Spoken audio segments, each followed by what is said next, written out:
If the sort of decline in pollinator continues, we are going to see significant food insecurity because the quality and the quantity of yield will reduce.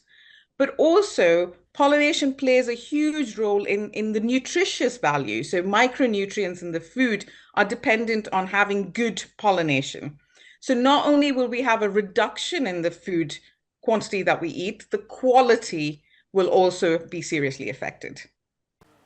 The buzz in Maine this summer. So something has shifted since the mid-1990s that is causing this species abundance shift. The primary reasons for that: habitat loss, pesticides, and diseases.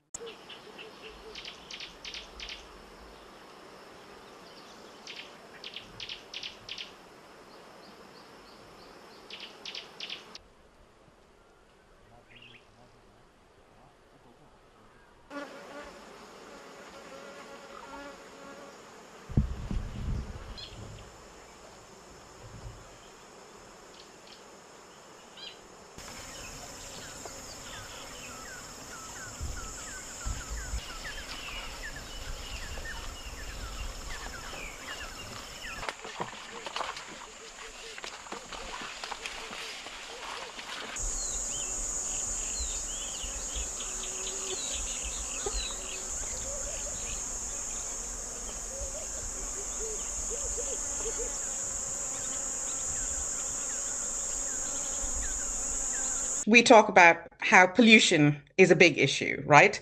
But what we may not really focus on is the actual specifics of what type of pollution. So, for example, diesel and exhaust fumes, for instance, when they pollute the air, they can also disrupt pollinator plant interactions. So the bees may not be able to kind of identify their best foraging resources. If there's heavy metal pollution in the water or the soil, that may impact behavior of bees. It may even impact their reproductive success or survival.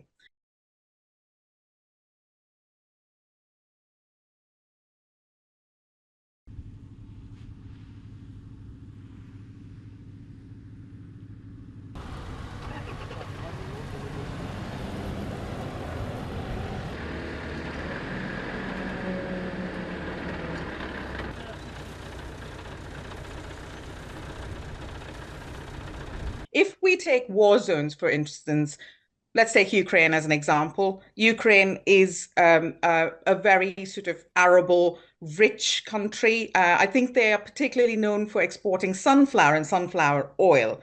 So the fact that there's a war on might mean, A, the exports are, there's an impediment to the exports, but also it might be that that country can't import the crops that it needs, and therefore there might be land transformation. So what is natural habitat and good for bees might be cleared to grow something like more cereal-based crops that would feed the population.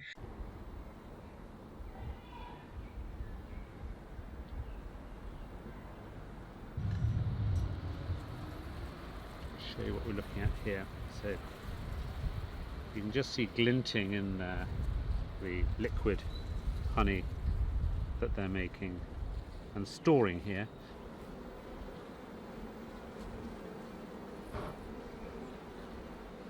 When the bees make enough honey, we can take a harvest from them, making sure that we leave enough for them to get through the winter and the spring.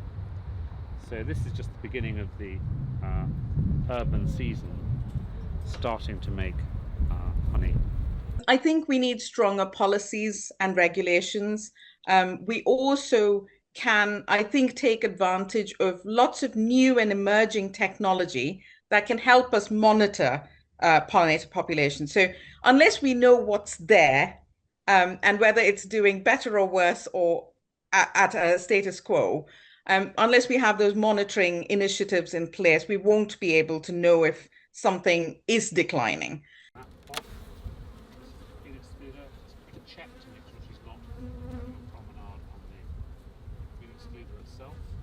these slightly raised cells from the middle are drone cells. So here's a male bee, actually it's not a male bee, has been born there, there's another worker bee clearing it out.